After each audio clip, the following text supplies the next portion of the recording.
Alhamdulillah Bapak Ibu, dampak daripada kekacauan hari ini, alhamdulillah para ulama melihat itu. Apa yang mereka lihat? Ayat ini. Makanya mereka berani mengatakan, menyimpulkan, maka tinggal tunggu kehancuran. Karena kalimat hancur itu, bahkan Umar bin Khattab itu pernah mengatakan, atadruna man yahdumuddin? Tahukah kalian siapa yang bakal menghancurkan agama? Yang menghancurkan agama itu siapa, kata dia? Zalatul alim. Seorang alim ulama yang tergelincir, Pak. Yang tergelincir karena apa? Dunia, kan? Bukan karena yang lain. Coba bayangkan. Dan bahkan dalam riwayat yang lain itu disebut dengan para dajjal, kata dia. La taqumu sa'atan, tidak akan terjadi hari kiamat sampai dajjaluna kadzabuna minkum 30. Akan muncul 30 orang dajjal, kata dia. Tidak, bukan 30 lagi dajjal sekarang, Pak. Dan lebih dari 30. Ratusan dajjal dah muncul sekarang. Karakter. A'udzu billahi minasyaitonir rajim. Bismillahirrahmanirrahim. Assalamualaikum warahmatullahi wabarakatuh. Alhamdulillahi rabbil alamin. Alhamdulillahilladzi an'ama bi ni'matil iman wal islam bihima tatimmus salihat. Asyhadu an la ilaha illallah wa asyhadu anna Muhammadan abduhu wa rasuluh la nabiyya ba'd. Allahumma salli wa sallim wa barik ala hadzal nabiyil karim. Allahumma salli ala Muhammad wa ala ali Muhammad fil alamin innaka Hamidum Majid.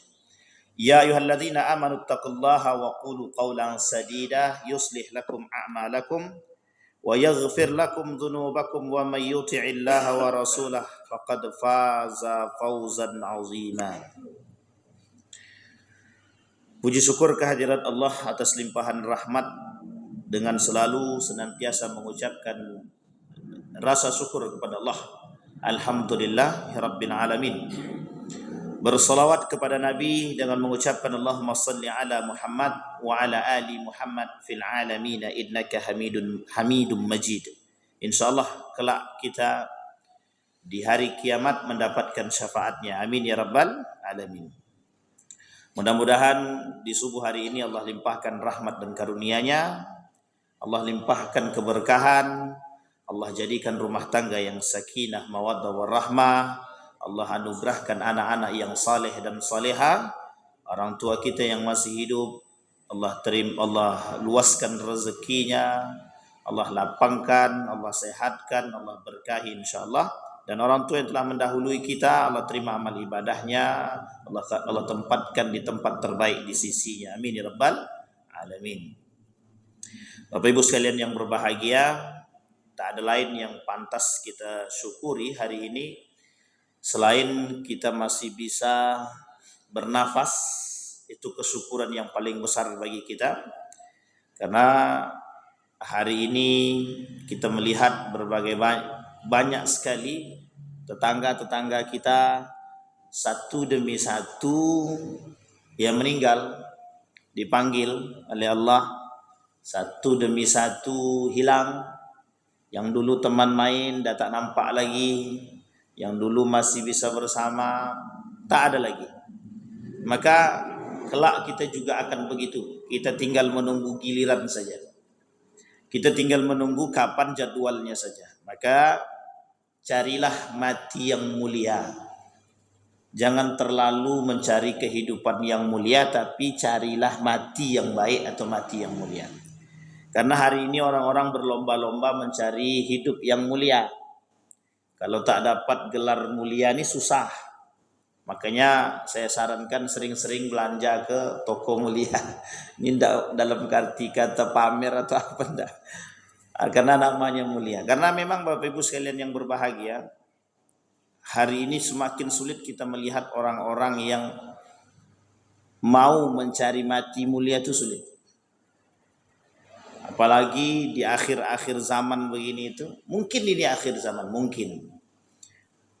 Orang-orang di akhir zaman itu mereka lebih condong untuk selalu mencari kehidupan dunia, kemudian mereka lalaikan akhirat mereka. Mudah-mudahan dengan ayat Allah tadi, wabtaghi fi ma ataqallahu ad-daral akhirah wa la tansa nasibaka minad dunya. Kita selalu istiqamah, mudah-mudahan insyaallah bermunajat terus kepada Allah. Baik Bapak Ibu sekalian yang berbahagia, di subuh hari ini kita akan coba angkat satu tema, yang tema ini mungkin agak sedikit berbeda. Kalau kemarin kita sudah mengkaji 30 tanda-tanda hari kiamat kecil, sudah kita bahas, sudah kita tuntaskan. Nah sekarang Bapak Ibu kesimpulannya adalah dari 30 tanda kiamat besar tadi, itu disimpulkan begini Bapak Ibu. Kata para ulama itu, kata Ibnul Jauzi, setidaknya kata Ibnul Jauzi, ada 3 tanda kehancuran sebuah bangsa. Jadi ada satu pertanyaan ketika Nabi duduk dengan para sahabat itu, ternyata para sahabat itu sedang memperbincangkan hari kiamat. Ketika sedang duduk saling berbincang, tiba-tiba kemudian bertanya. Maka bertanyalah salah seorang di antara mereka tentang hari kiamat. Kemudian dikatakan, apa yang kalian perbincangkan? Kata para sahabat yang lain kepada para sahabat yang tadi sedang berbincang. Kata mereka, kami memperbincangkan tentang hari kiamat. Kata dia. Oh, kok hari kiamat diperbincangkan? Kemudian setelah saling memperbincangkan hari kiamat, Nabi bilang begini. Kata Nabi, la taqumus sa'ah, kata Nabi. Tak akan terjadi hari kiamat itu, kata Nabi, sampai kalian akan melihat asra ayat. Hatta tarawna asra ayat. Tak akan terjadi kiamat besar itu, kata Nabi, sampai kalian akan melihat 10 tanda kiamat. Jadi Bapak Ibu sekalian yang berbahagia, dia urut Bapak Ibu. Kehancuran kiamat itu urut dia. Itu sesuai dengan apa yang disampaikan oleh Nabi. Ngurut dia, nurut itu atau ngurut itu bagaimana maksudnya ya? Teratur. Kita tak bahas kiamat besarnya itu secara detail, tetapi Bapak Ibu nanti kita ada waktunya insya Allah kita sampaikan. Tapi Bapak Ibu ini teratur sekali, sangat teratur. Allah tidak langsung menghancurkan satu kaum itu. Allah tidak langsung membumi hanguskan dalam konteks kiamat tadi sampai kehancuran satu kaum itu terasa. Jadi kaum itu disuruh merasakan dulu kehancuran tadi. Zalzalahnya, baik itu gempa buminya, baik itu gunung meletusnya, baik itu kebanjiran, baik itu kekeringan, itu tanda yang akan Allah berikan dulu. Dia ngurut deh. Jadi jangan salah Bapak Ibu. Kata para ulama itu, tidak akan dihancurkan oleh Allah itu, satu tidak akan didatangkan di hari kiamat tadi sampai betul-betul tanda-tanda kiamat itu nampak. Dan kehancuran satu kaum itu berada pada tangan mereka. Maka Bapak Ibu setidaknya kata Ibnul Jauzi itu ada 3 tanda kehancuran satu bangsa. Ini saya merujuk kepada sejarah. Bapak Ibu lihat cara Nabi. Nabi memberikan wahyu bukan hanya Nabi Muhammad saja. Nabi-nabi yang lain termasuk Nabi Nuh yang paling sering kita dengar Nabi Nuh. Ketika Nabi Nuh berdakwah dengan sekian lamanya yang ikut cuma 80 orang. Tapi lihat karakternya. Kedekatan masyarakat terhadap akhlak atau ketaatan mereka sebelum datangnya Nabi Nuh, mereka berpatokan kepada akhlak atau agama nenek moyang. Setelah demikian datang Nabi Nuh, diajak kepada Tuhan yang satu. Berapa lama masa Nabi Nuh memberikan nasihat, mengajak kepada kebaikan itu lama Pak.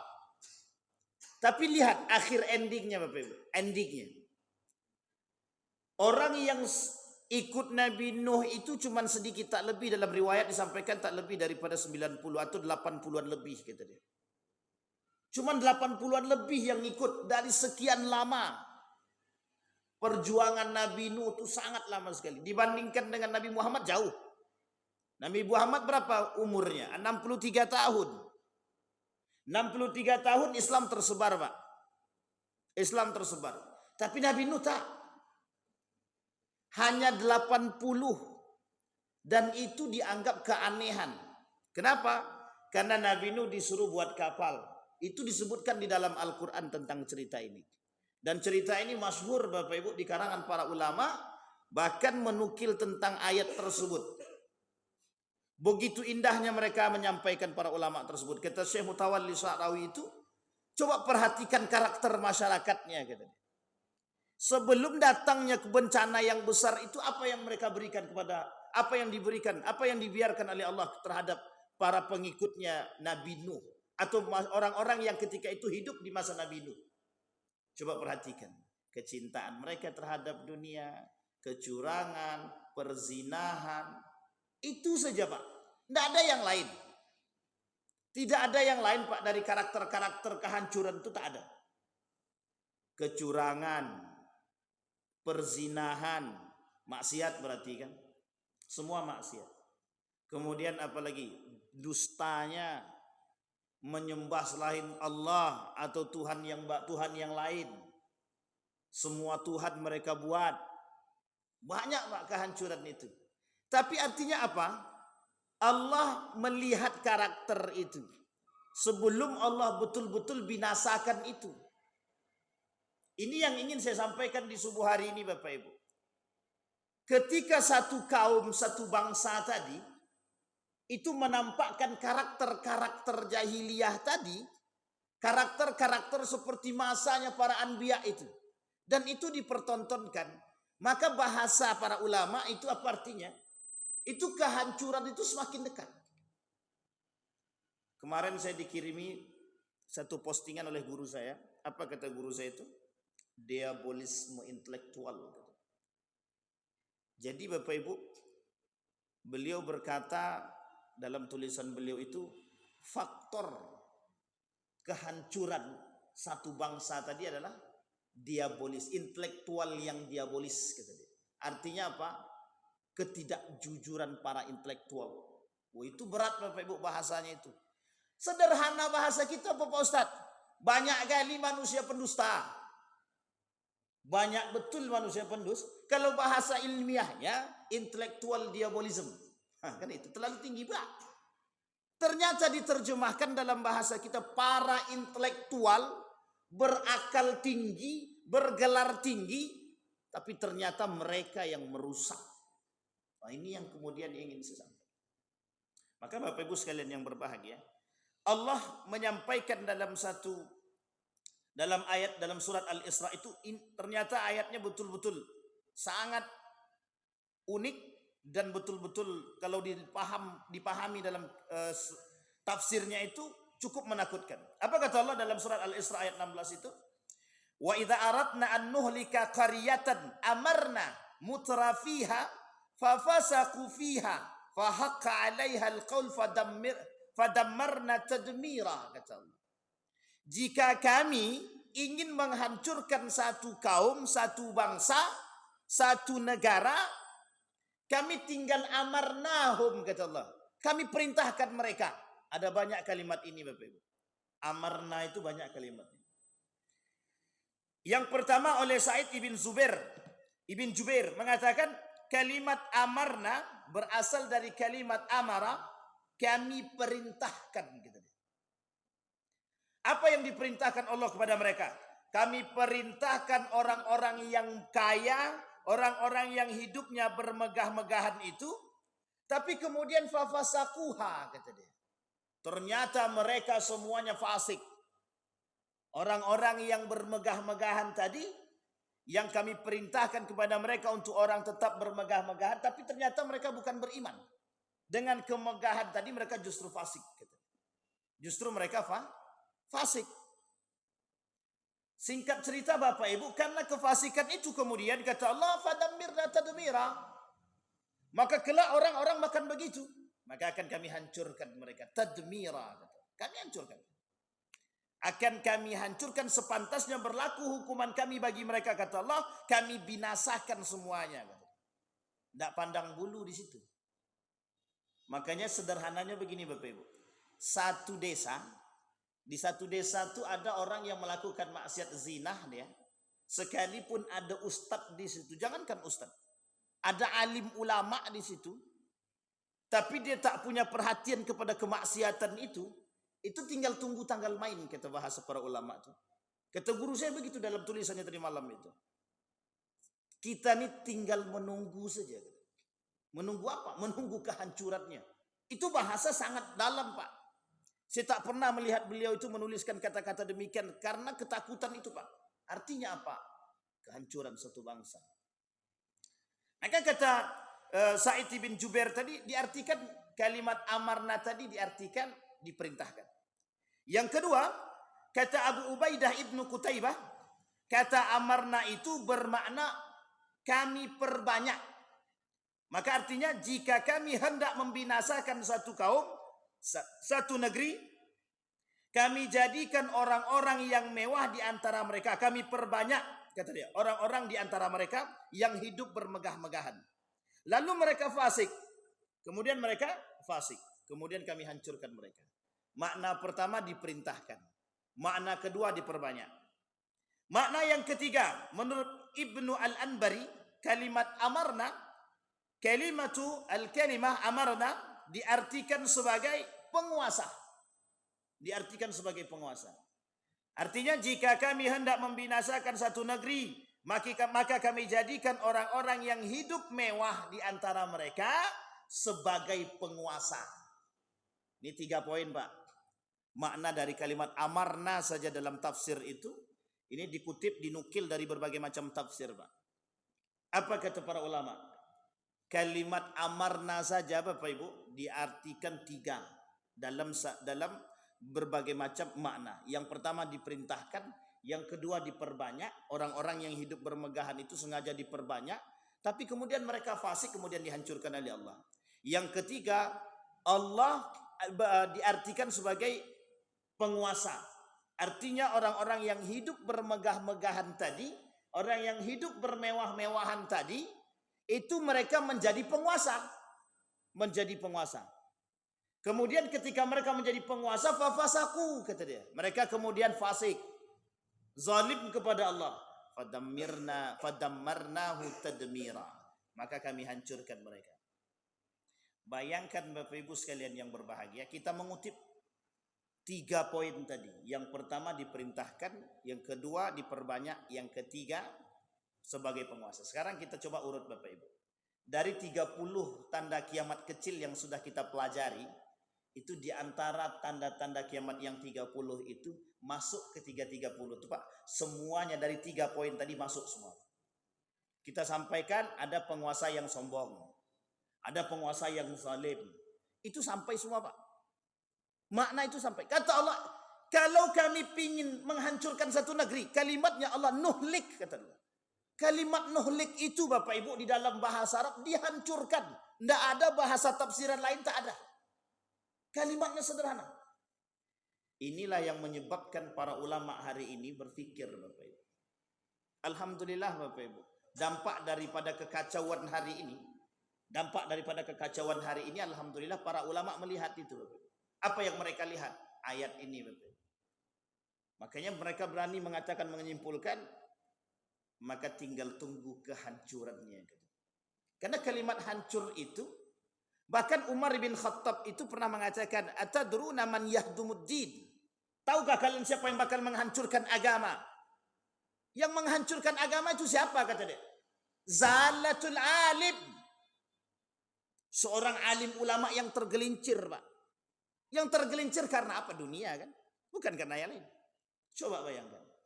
Dan bahkan dalam riwayat yang lain itu disebut dengan para dajjal, kata dia. La taqumu sa'ahat, tidak akan terjadi hari kiamat sampai dajjaluna kadzabuna minkum 30. Akan muncul 30 orang dajjal, kata dia. Ini dah bukan 30 lagi dajjal sekarang, Pak. Dah lebih dari 30. Ratusan dajjal dah muncul sekarang nih. Karakter. Artinya apa? Ada yang bertanya, Pak. Berarti bentar lagi mau kiamat nih, Ustaz. Wallahu a'lam bissawab. Kita tak mengatakan kiamat itu datang sekarang, belum tahu, karena itu tergantung Allah. Inna sa'ah la'atiyatun la raiba fihi. Kiamat itu tidak bisa Pak diprediksi. Kiamat itu pasti datang, tapi kita tidak tahu kapan. Hanya saja tanda-tanda tadi. Nah, makanya salah satu tanda kalau kiamat besar yang 10 itu sudah terjadi, itu dah mesti kiamat itu sudah datang. Makanya pelajari dulu kata Allah tanda-tanda tadi. Tujuannya cuma satu, you biar selamat. Antara yang kecil dengan yang besar itu dekat, Pak. Dekat. Kita ambil contoh salah satunya, Pak. Tidak akan terjadi hari kiamat, kata Nabi dalam riwayat itu, ketika Nabi didatangi oleh malaikat. Malaikat Jibril datang kepada Nabi. Duduk di samping Nabi, bertanya tentang Islam, bertanya tentang iman, bertanya tentang ihsan. Dijawab semua sama Nabi.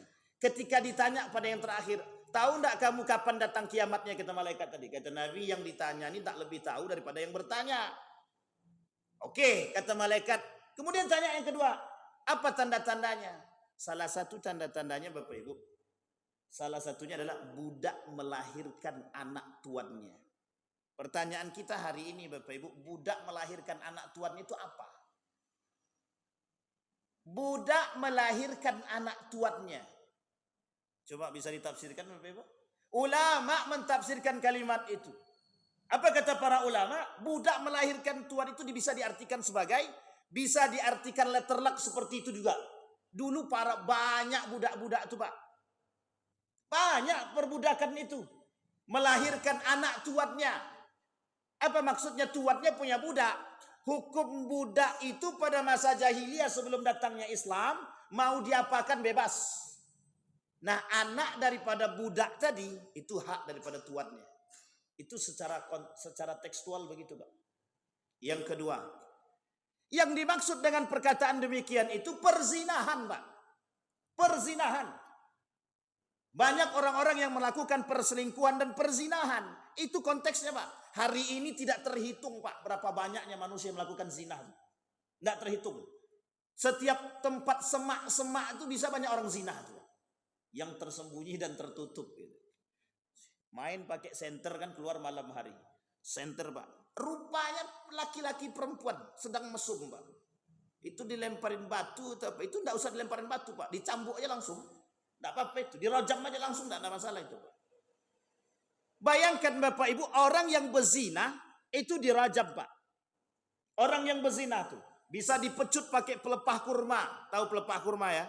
Kalau sekarang tak ada pelepah kurma, pakai pelepah pohon kelapa tuh, Pak. Atau apalah terserah yang tajam tuh apa namanya itu? Yang nira-nira itu. Pokoknya itulah. Kalau masih hidup dia, kalau masih hidup sampai 100 kali cambukan masih bertahan hidup dia, maka kita tak usah teruskan sampai mati, tak usah, biar dia kabur. Dan wajib diasingkan, Pak, wajib diasingkan. Coba apa alasan Allah menyuruh mereka untuk mengasingkan para pezina tadi? Biar tak menular penyakit itu, Pak. Kalau kita kan tidak. Sekarang ini para pezina, mohon maaf, jangan tersinggung. Para orang-orang yang berzina itu dilindungi, Pak. Dilindungi. Dia kan punya hak untuk hidup. Iya, kami juga paham kali itu. Tapi harusnya diasingkan biar tak menular, Pak. Kadang mohon maaf, Pak, orang berzina hari ini tak tahu malu dia. Tidak punya malu sama sekali hari ini. Dia biasa-biasa aja. Kau yang kemarin itu kan, biar aja lah. Coba lihat para artis yang berzina tuh. Nampak kan, Pak? Videonya tersebar sengaja, tidak tahu itu sengaja apa tidak. Entah karena pengen tenar atau apa, kita tidak tahu. Buktinya hari ini, sampai hari ini, mereka masih sering tampil di TV. Mana malu mereka? Tidak ada malunya. Padahal pelaku, Pak, para pelaku saja tak punya rasa malu. Itu yang disebut antalida al-walad. Mereka para budak melahirkan anak tuannya. Artinya apa? Banyak hari itu, kata Nabi, kata para ulama itu, orang-orang melahirkan, perempuan-perempuan melahirkan anak yang tidak jelas. Tidak jelas. Makanya, mohon maaf, salah satunya di negara-negara luar itu, Pak. Maka kadang-kadang kita juga prihatin. Perempuan-perempuan yang pergi bekerja itu hati-hati betul. Hati-hati betul. Karena jangan salah, Pak. Orang-orang luar ini kadang-kadang termasuk Saudi itu nafsu tinggi betul itu karena makan kambing itu. Bedanya sama kita kan makannya ayam, Pak. Ayam, ikan, tahu, tempe. Mereka tidak makannya satu kambing itu berdua. Satu kambing berdua gimana tak panas, Pak? Gimana tak tinggi? Sampai di sini paham maksud saya, Bapak Ibu. Tapi ini bukan tanda kiamat yang tadi ya, Bapak Ibu. Yang terakhir tadi enggak. Itu perbedaan kita dengan orang Arab aja itu. Artinya Bapak Ibu, begitu konteksnya kata Nabi. Tidak akan muncul hari kiamat itu sampai terjadi hal demikian. Tidak akan terjadi hari kiamat itu sampai nanti kata Nabi. Itu selama 40 hari itu tak ada listrik sama sekali. Mati. Di situ kalian akan melihat bagaimana manusia yang stres. Masih ingat mati lampu kemarin? Semuanya pusing otaknya. Cuman 1 hari tak sampai. Kami di rumah itu dah kalang kabut, Pak. Padahal dulu memang tak pakai lampu kami itu. Kita dulu tak pakai lampu, cukup pelito. Pelito itu apa ya? Strong King. Ya itulah pokoknya. Tak hafalah namanya itu. Lampu itu, Pak. Begitu saja. Tapi orang bisa hidup. Besok kata Nabi, orang-orang yang listrik ini tidak ada. Internet tak ada. Masih ingat kasus tsunami ya Pak ya? Kasus tsunami. Bagaimana keadaan ketika itu? Bukan lagi mencekam Pak. Sangat mencekam sekali. Begitulah kondisi kelak pada masa 40 hari ketika listrik dipadamkan, dimatikan. Teknologi tidak ada yang satupun yang bisa dimanfaatkan. Semua hancur. Disitulah kemudian Bapak Ibu semuanya diam. Semuanya bingung. Semuanya stres. Bagaimana pekerjaanku, bagaimana ini dan lain sebagainya. Stres Pak. Stres. Tuhan-Tuhan yang tadi yang dulu pernah kita sampaikan, Tuhan-Tuhan modern itu nampak Pak. Siapa yang menyembah itu kita nampak. Nampak Pak. Orang-orang yang menyembah Tuhan, orang-orang yang menyembah tahta, orang-orang yang menyembah jabatan, kekuasaan itu nampak ketika itu. Ketakutan mereka akan kehilangan dunia nampak. Disitulah Bapak Ibu akan kelihatan. Hanya pengaruh lampu saja. Hanya pengaruh lampu. Banyak yang orang-orang tukang rekaman tak bisa lagi rekaman Pak. Ketika itu tidak ada rekaman lagi. Saya berharap ketika itu kita sudah tidak ada Pak. Kalau sempat kita ketemu dengan masa itu, kita masuk orang yang paling jelek. Kaum yang terjelek itu kaum yang ketemu dengan hari kiamat. Makanya yang disebut kaum yang paling jelek itu adalah munafik dan orang munafik dan orang kafir. Karena yang bakal ketemu dengan hari kiamat. Baik Bapak Ibu sekalian yang berbahagia. Kembali masalah tadi Bapak Ibu. Maka setidaknya memaknai tadi. Semua tanda-tanda kiamat itu ada di situ semua. Dan apa yang kita pelajari pada 30 itu kata Syekh Hasyim Al-Asy'ari persis Pak. Kata Allah, berarti Allah sudah mengatakan kami akan hancurkan. Wa idza aradna an nuhlika qaryatan, kalau kami pengen hancurkan satu negeri tadi, akan dilihat dijadikan 3 tadi. Ketiga-tiganya sudah berlaku Pak. Tak ada bisa kita bagi. Orang punya penguasa, orang kaya yang hari ini bisa jadi orang yang bisa menjadi pejabat, hari ini orang kaya. Kalau tak bisa orang kaya tak akan bisa jadi pejabat. Makanya Bapak Ibu sekarang mohon maaf ya, satu tradisi yang paling buruk di muka bumi ini Bapak Ibu adalah ketika mereka berlomba-lomba menjadi mohon maaf pemimpin. Dan ketika berlomba-lomba menjadi pemimpin, apa syaratnya Bapak Ibu? Harus punya piti. Ya waang bapiti kini kah? Bapak piti yang kini.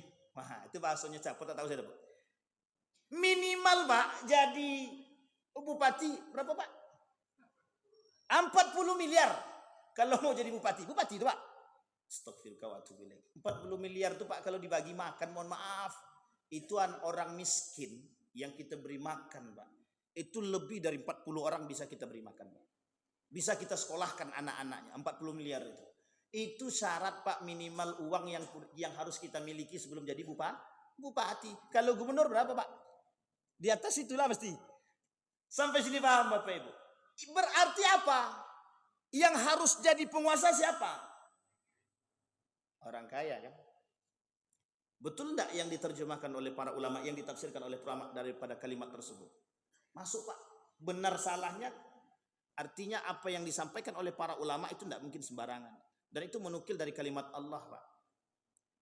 Maka di situ nampak Bapak Ibu. Kata Ibnu Qutaibah itu, dijadikannya orang-orang tuh bermewah-mewahan. Sehingga orang-orang yang kaya-kaya tadi punya duit dan mereka punya keinginan untuk menjadi penguasa. Sekarang itu saya tidak tahu itu apakah para calon-calon sekarang itu orang kaya semua, kita tidak tahu itu. Makanya kalau orang tak punya duit tak bisa mimpi sekarang jadi itu.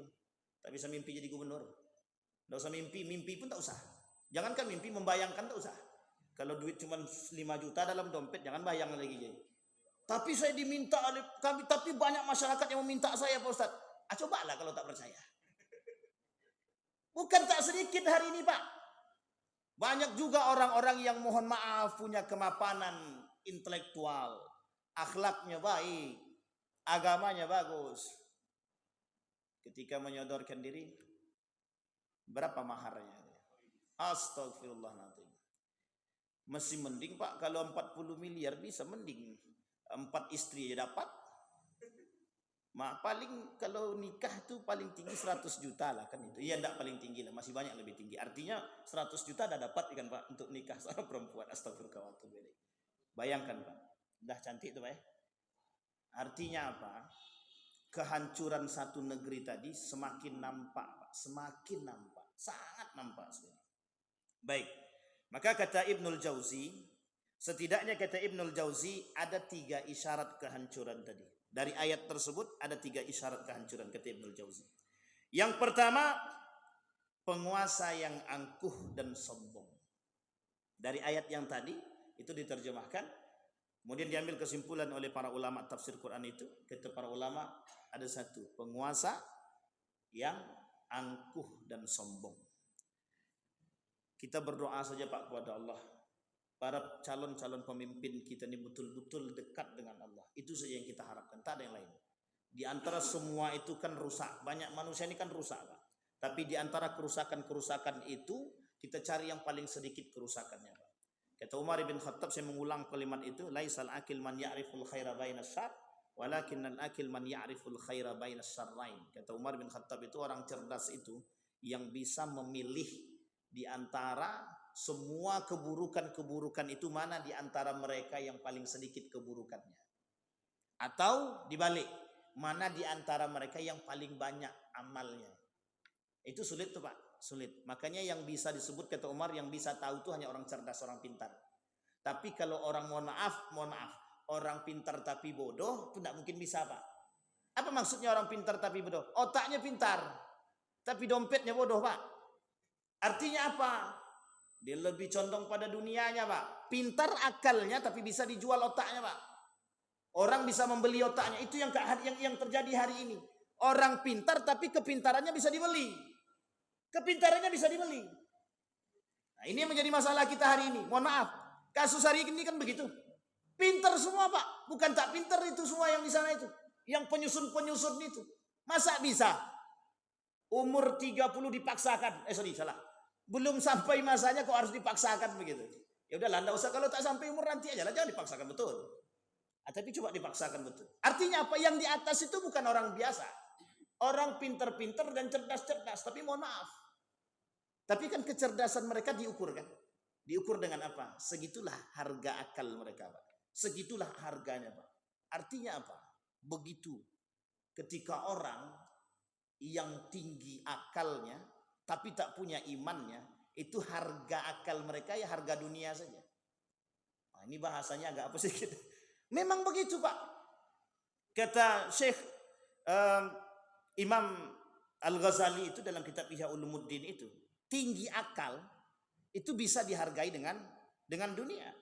Tapi tingginya iman itu tidak bisa Pak diapa-apain. Maka yang kita butuhkan itu akal atau iman. Dua-duanya Pak. Kalau iman tanpa akal susah juga. Artinya harus imbang dua-duanya gitu. Baik. Itu yang pertama Pak. Fir'aun tidak ada contoh, tapi memang mereka tidak mau ngambil contoh Fir'aun terlalu jauh Pak Ustaz. Oke lah. Soeharto kan tidak nampak. Kan kita tahu Pak, 30 tahun masa kepemimpinan Soeharto. Turutnya bagaimana Pak model turutnya? Lengser kan? Kemal Atatürk masih jauh juga lagi. 1925. Turutnya bagaimana? Dilengserkan juga. Banyak Pak orang-orang yang mohon maaf, ketergiuran mereka terhadap dunia turunnya kayak seperti apa? Lengser Pak. Sekarang kan rusuh tuh di Jakarta. Udah hancur-hancuran Pak. Artinya apa? Seorang pemimpin ketika sudah haus akan kekuasaan, itu tadi yang bahasanya Pak, penguasa yang angkuh dan penguasa yang sombong. Masih ingat Fir'aun mengatakan, Tuhan, kata dia, buatkan aku, dia minta sama pelayannya itu, khadim dia yang baiknya itu, buatkan aku rumah, istana sampai ke langit, aku pengen lihat Tuhannya Musa itu yang mana, kata dia. Coba bayangkan Pak, begitu minta ya. Kan sama hari ini tuh, siapa yang bisa menjatuhkanku? Nah, ini kalimat ini. Kalau ada orang yang mengatakan gini, siapa yang berani, siapa yang bisa menjatuhkanku? Mak, yang terjadi apa? Allah jawabkan ijabah itu. Kurang apa Pak? Dah nyata. Tapi masalahnya apa? Itukah yang disebut dengan kehancuran? Belum. Bukan itu yang disebutkan oleh kehancuran. Apa yang disebutkan oleh Allah? Kehancuran satu kaum tadi. Ketika satu kaum itu tidak punya lagi akhlak, tak punya lagi iman. Itu baru yang disebut dengan kehancuran. Moral seraut, carut marut. Amerika itu bukan negara aman, negara hancur. Kenapa kita bilang hancur? Tak punya iman, tak punya akhlak, tak punya adab, cuman punya akal. Bayangkan, akal saja yang mereka miliki, tapi adab tak punya, iman tak punya, apa yang terjadi? Bukannya aman, malah minta diaminkan itu. Coba bayangkan Pak. Betul kata Allah, betul. Wa idza aradna an nuhlika qaryatan amarna, kata dia. Kami perintahkan mereka. Itu yang pertama. Yang kedua, terlalu cinta dunia, gaya hidup yang bermewah-mewahan. Nah, ini memang penyakit lah Bapak Ibu. Ini penyakit orang di dunia. Ini sudah sering kita sampaikan, ada penyakit wahan ya. Itu kecintaan mereka terhadap dunia. Kecintaan orang terhadap dunia itu memang hari ini sudah nampak. Orang berlomba-lomba itu memang bukan untuk mencari yang lain, tapi bukan berlomba-lomba untuk mencari keimanan. Fastabiqul khairat. Lain Pak. Hari ini tuh semuanya tameng saja. Agama tuh tameng saja. Mereka jadikan cuma tameng saja. Tapi sebenarnya hari ini fastabiqud dompet. Fastabiqul kis. Artinya apa? Sekarang ini bagaimana berlomba-lomba mempertebal dompet. Tapi kami tak pakai dompet, Ustaz. Pakai apa? Kartu kredit. Kami tak pakai itu. Kami pakai kartu debit. Nah, itu terserahlah. Kan mau banyak kali duit di dalam kartu itu kan setipis itu juga ya. Tapi kalau hilang kartu itu, Ustaz, barulah otak kami stres. Gila langsung. Makanya mohon maaf, banyak orang anggota dewan yang tak jadi, calon-calon yang tak jadi itu banyak yang stres Pak. Stres bayar hutang itu maksudnya. Stres mau bayar hutang gimana nggak tahu.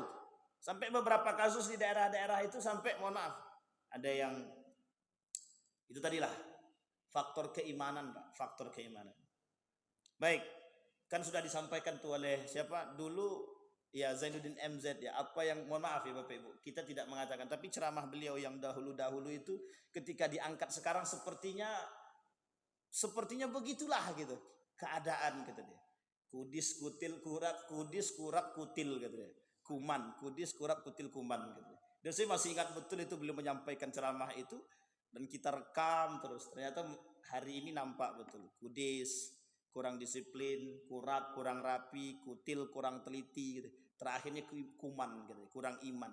Penyakitnya hari ini orang tidak punya iman lagi hari ini. Bukan kurang lagi. Kalau cuma kurang oke, tapi sekarang udah hampir hilang iman itu. Yang ketiga, nasihat yang tidak dipatuhi. Yang ketiga kata Ibnu Jauzi, nasihat yang tidak dipatuhi. Nasihat yang tidak dipatuhi ini Bapak Ibu, itu yang disebut dengan ad-din an-nasihah, kata Nabi. Kenapa kita disuruh kembali kepada agama? Itu agama itu nasihat. Makanya orang yang keluar dari agama itu mesti tidak benar Pak. Jangan dikira ateis itu sehat. Tak. Tidak apa-apa, mohon maaf. Ateis itu tidak percaya sama Tuhan. Padahal ketidakpercayaan dia terhadap Tuhan itu dia sedang percaya pada sesuatu. Itu yang unik. Sekarang sebenarnya di mana letak ateisnya itu sebenarnya? Tidak ada Pak. Orang ateis tidak percaya kepada Tuhan. Ketidakpercayaan mereka terhadap Tuhan berarti mereka percaya kepada ketidakpercayaan. Paham Bapak maksud ini Pak? Paham Ibu ya? Tidak percaya terhadap Tuhan, ketidakpercayaan mereka terhadap Tuhan itu sebenarnya sedang percaya kepada ketidakpercayaan gitu. Makanya tidak ada sebenarnya ateis itu, tidak ada. Tidak ada ateis itu Pak. Maka kalau ada yang mengatakan semakin ateis satu negara tadi, semakin sejahtera, itu yang mau dibuat di negara kita nih Pak. Semakin jauh orang dari nilai-nilai agama, semakin sejahtera negara tersebut. Sebenarnya begitu. Tapi kita tengok sekarang. Semakin banyak orang jauh dari agama, semakin bagus atau semakin hancur. Nah, itu bapak-bapak, ibu-ibu yang sebut tuh. Jangan saya pula nyebut bahaya pula kan. Hancur Pak.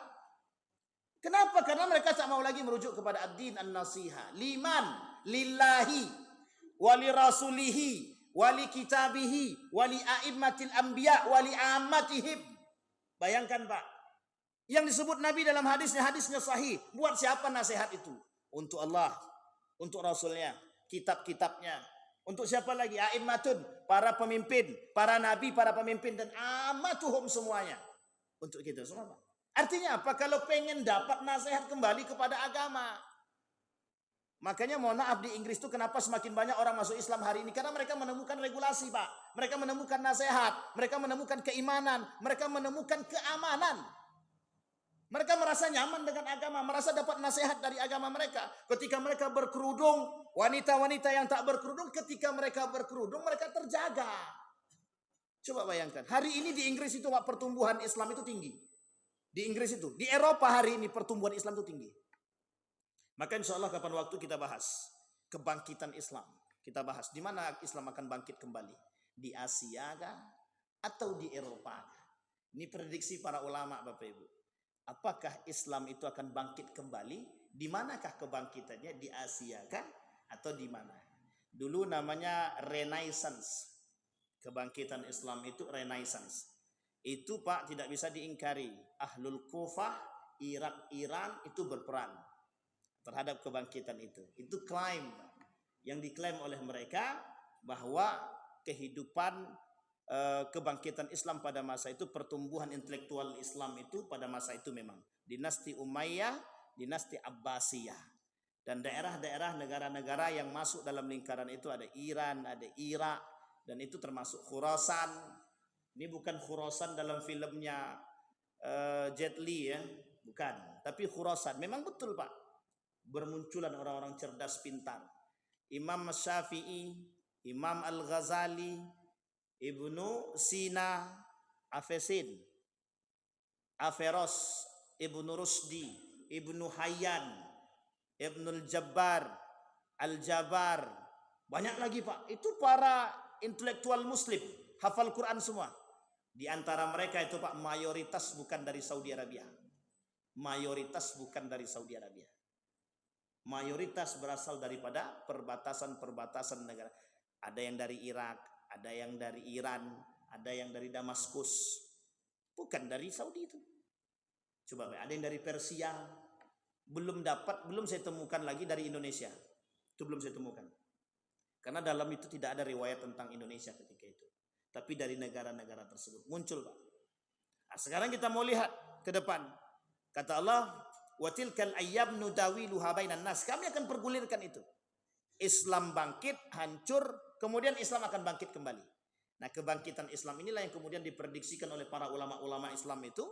Salah satunya Islam akan muncul di Eropa, bangkit lagi di Eropa. Ada yang mengatakan bangkit lagi di Eropa, ada yang mengatakan bangkit lagi di Asia dan lain sebagainya. Itu Allah alam. Tergantung kepada nanti ke depan kita lihat bagaimana. Pertanyaannya bagaimana Islam bisa bangkit kembali? Itu pertanyaan kita hari ini Bapak. Bagaimana Islam bisa bangkit kembali? Peradaban Islam itu bisa muncul kembali bagaimana? Itu pertanyaan kita. Nanti insya Allah kita jawab. Maka Bapak Ibu sekalian yang berbahagia, kata Ibnul Jauzi, 3 Pak, kehancuran satu negeri itu.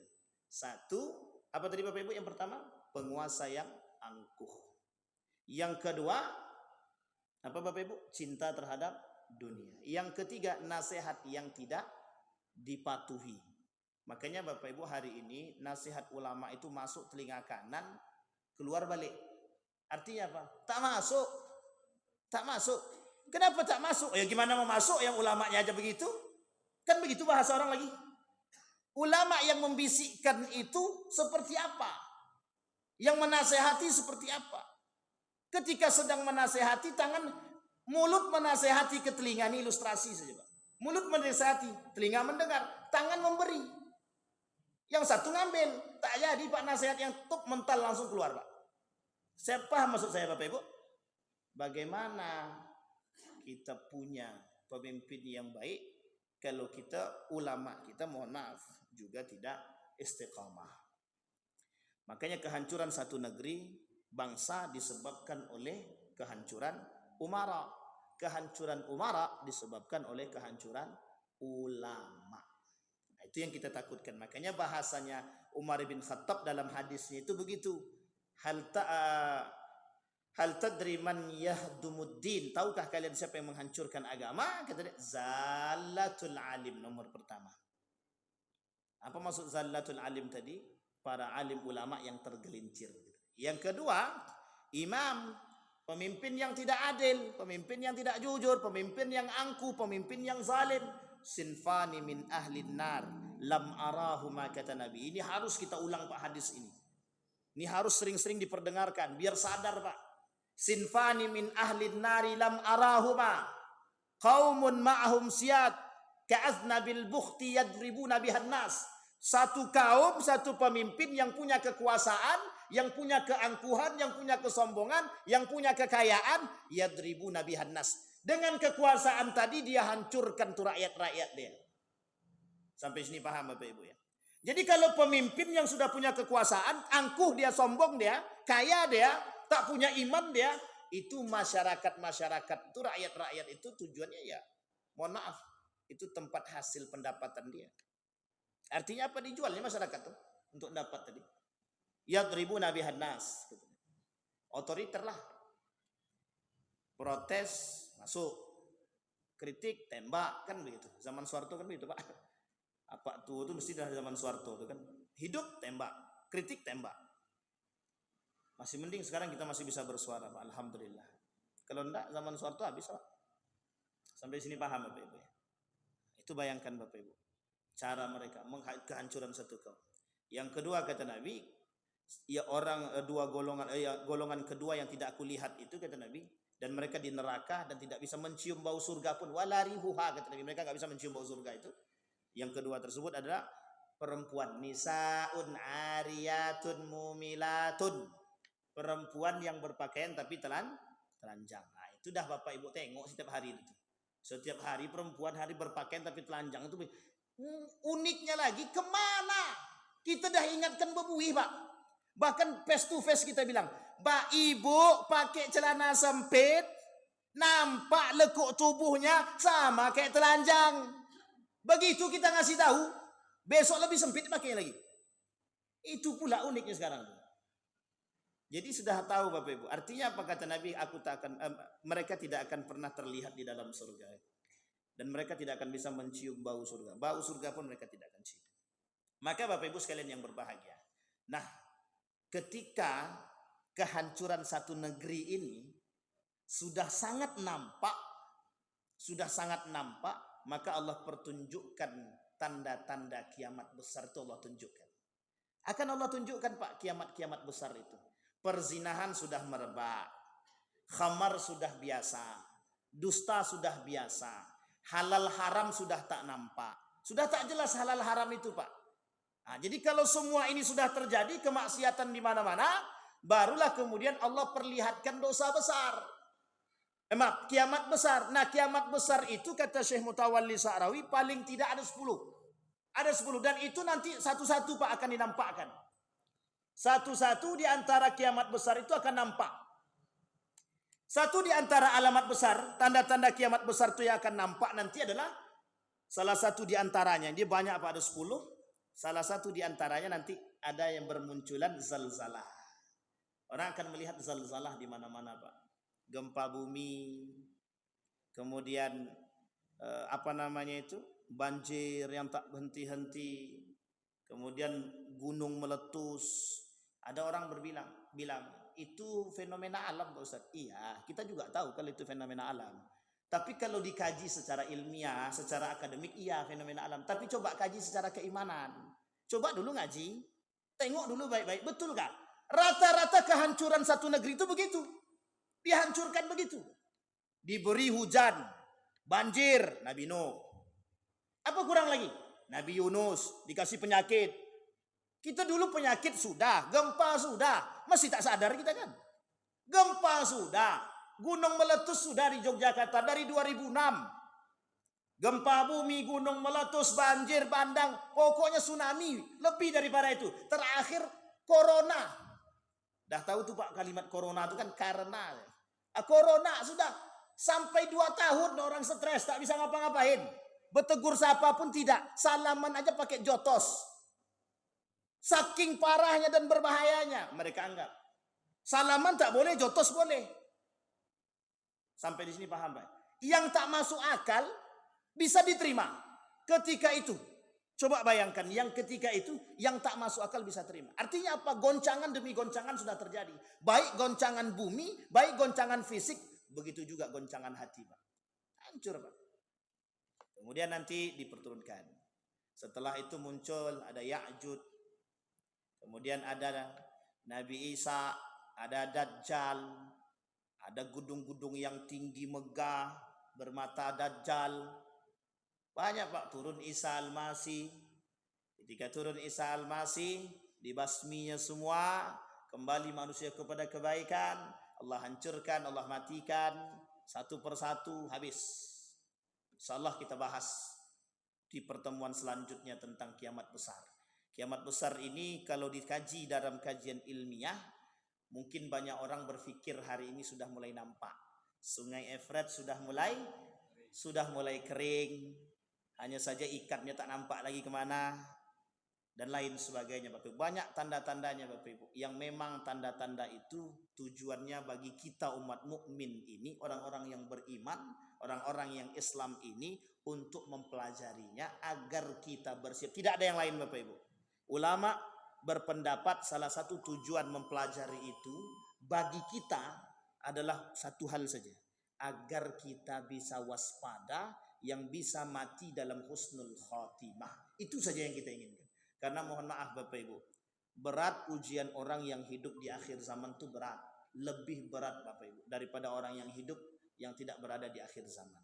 Pada masa Nabi, sahabat-sahabat itu menangis Pak. Apa kata para sahabat kepada Nabi? Mungkinkah kami berada pada kondisi itu? Nabi kata bukan.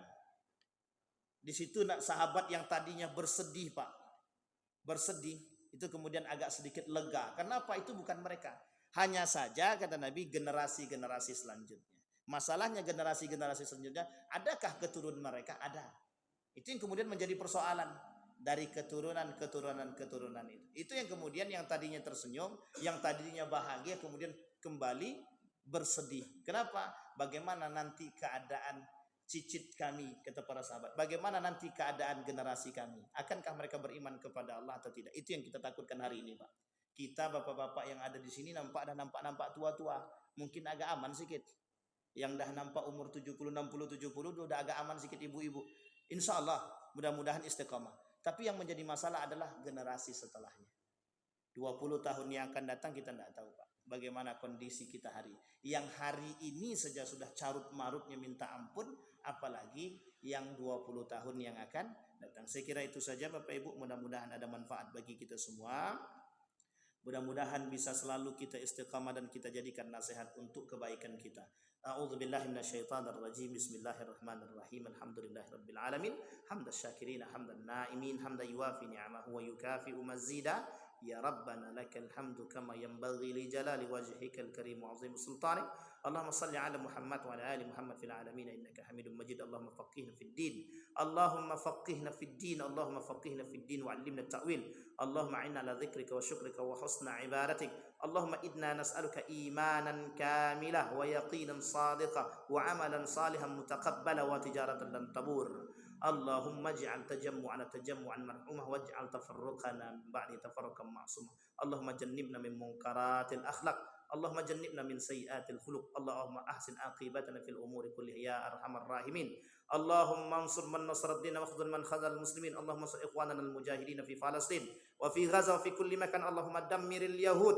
Allahumma ahlikil kafarata wal mubtadi'ata wal musyrikin a'da'aka a'da'ad din. Rabbana atina fid dunya hasanah wa fil akhirati hasanah wa qina azabannar. Walhamdulillahi rabbil alamin. Assalamualaikum warahmatullahi wabarakatuh.